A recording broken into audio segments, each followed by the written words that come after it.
a cabo su levantamiento de febrero al mes de agosto del 2024 y la información que se captó, es importante mencionar que fue del 1 de enero al 31 de diciembre del 2023, para mayor referencia. ¿Qué son los censos económicos? Pues es la fuente de información básica económica más completa y detallada de México. Con esta información levantamos la información de todos los establecimientos, los que producen bienes, los que comercializan mercancías y los prestadores de servicios. Con esto nosotros generamos indicadores económicos del país a un gran nivel de detalle, tanto geográfico, sectorial y temático. Y esta es necesaria para la toma de decisiones tanto en el análisis, en la investigación, en todos los niveles de sectores, sector social, el público, privado y el académico.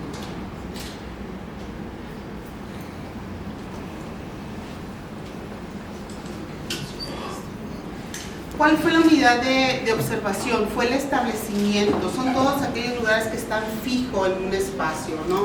Porque permite georreferenciar dónde está el establecimiento que nosotros estamos recabando la información.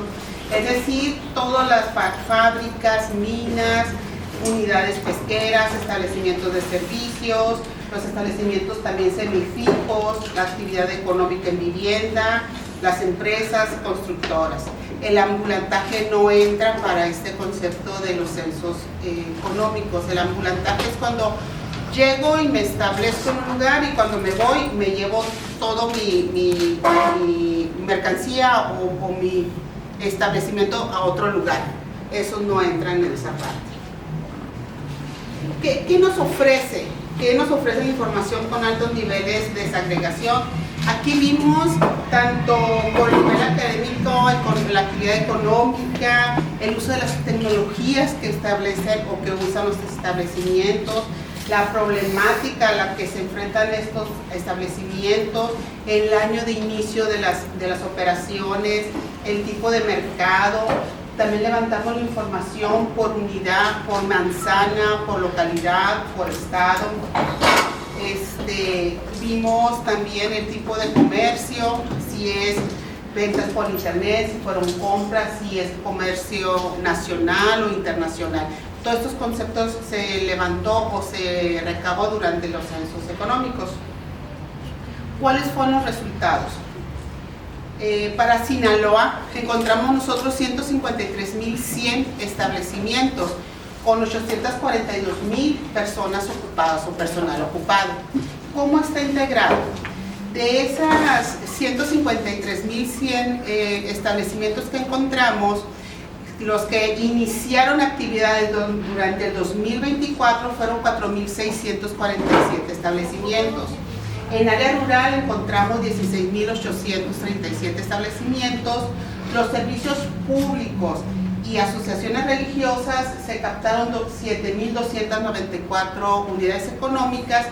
Ya en el sector privado y las empresas paraestatales fueron 124.322 establecimientos que se convierten en 122.935 unidades económicas. El caso de pesca, de construcción, hablamos por empresa, no por establecimiento y transporte. Entonces, todos esos establecimientos, los 124.000, se convierten en 122 empresas o unidades económicas, que es donde partimos en Sinaloa. De esas 122.935 unidades económicas se captaron que trabajan 634.394 personas en estas unidades económicas. Es importante comentar que las unidades económicas tuvimos un crecimiento del 2.7% con respecto al último censo que fue en el 2018. Como podrán observar, hubo un aumento de 107.000 a 122.935 unidades económicas. En el caso del personal ocupado, es importante también comentar que para hacer que fuera imparcial o que se pudiera hacer una representatividad, Aquí hablamos de 632,000 personas. Ahorita les dije que eran 634,000, porque quitamos el apartado de 5613, que son las personas que fueron contratadas o que eran contratadas por terceros, o lo que le llamaron outsourcing. A partir del 2018 se modificó la Ley Federal del Trabajo y se reforma. Entonces, para poder equiparar a todos, les quitamos el sector de 5613 que les comento, que ahí tenemos cómo creció para el 2023 en 1.3 el personal ocupado. Hay que considerar que en este periodo de referencia tuvimos con la época de pandemia, ¿no?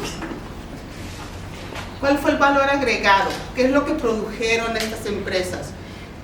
Aquí estamos viendo que para 2023 fueron 231,226 millones de pesos.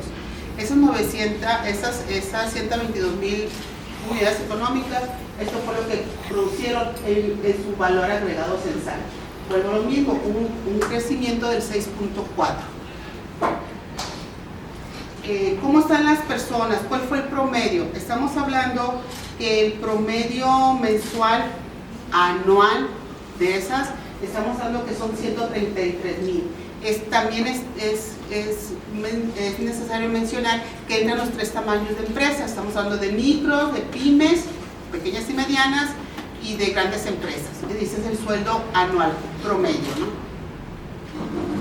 ¿Cuáles fueron los principales problemas que se enfrentaron las unidades económicas? Pues el principal problema que tuvimos pues, fue el alto costo de mantenimiento de esas empresas, y también tuvimos los altos costos de gastos fijos como luz, agua, teléfono. Otra de las problemáticas que manifestaron las unidades económicas viene siendo la baja demanda de los bienes, y los altos impuestos fue otro factor. El que menos presentó o casi no tuvo diferencia fue la competencia desleal. ¿Cómo se comportan esas unidades económicas formales e informales? Para el 2023, de esas 122,935 unidades económicas, el 52, casi 53% fueron unidades económicas formales y el 47% fueron informales. Sin embargo, si ustedes pueden ver que esta parte de la formalidad, si nos vamos al personal ocupado, la parte formal es el que aporta mayor personal, con un 84.5% de personal ocupado, ¿sí? Y también representa casi el 95% del valor agregado. La parte de la informalidad, pues nomás da el 15.5% del personal ocupado y aporta nada más el 4.7% del valor agregado censal bruto de los 231,000 millones que practicamos hoy. Estos 5 estados pues componen casi el 50% del valor agregado bruto. Estamos hablando de la Ciudad de México, Nuevo León, Estado de México, Jalisco y Guanajuato. Sin embargo, Sinaloa se mantiene del 2018 al 2023 en el lugar número 19. Sí subió porque teníamos el 1.3 y ahora para 2023 aumentamos al 1.5 del valor agregado. Estamos en el lugar 19 a nivel nacional. ¿Cuáles son los 10 municipios con mayor aportación? Pues tenemos a la capital, que es Culiacán, que aportó el 40% de ese valor agregado, y más atrás nos encontramos en el segundo lugar con el 25% de ese valor agregado. Casi un cuarto un cuarto del valor agregado lo aporta Mazatlán, con sus unidades económicas y su personal ocupado. ¿Cuáles son las características por tamaño? Miren, aquí, en este caso, si ustedes ven, de esos 122,935 unidades, el 93% son micros.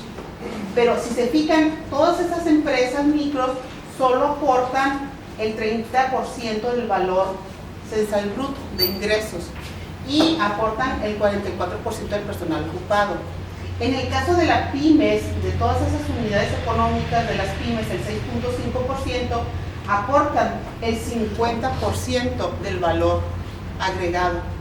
este sector o este tamaño de empresa nos da más valor agregado, y casi también el 41% del personal ocupado. En el caso de las grandes empresas, tienen el 15, casi 16% de personal ocupado y el 18% del valor agregado en Sinaloa. ¿Cómo son las remuneraciones por sector? Aquí estamos viendo, en el caso de las micros, traemos, esto es anual, ¿no? Promedio anual, son 107,000 pesos por promedio por persona. En el caso de pymes se pagan 140,000 anual promedio, y en el caso de las grandes empresas 160,000 pesos. Hubo crecimiento medio anual en cada uno de los tamaños. ¿Cuál fue el acceso de financiamiento? Como podrán ustedes observar, todos bajaron. En este caso, en el caso de las micro, de un 13% que se financiaba, ahora es el 9.9%. En el caso de pymes, de un 30% a un casi 26%. Y en el caso de las grandes empresas, del 31% de las empresas, nomás se financiaron casi 29%. ¿Cuáles fueron las fuentes de financiamiento? En los tres tamaños de empresa fue el banco. La única característica es que en la micro, la segunda fuente de financiamiento son amistades o familiares. En el caso de las pymes y de las grandes, el siguiente fuente de financiamiento fue a través de sus proveedores. Y tenemos otras como personas propietarias o socias, sociedades financieras u otra fuente.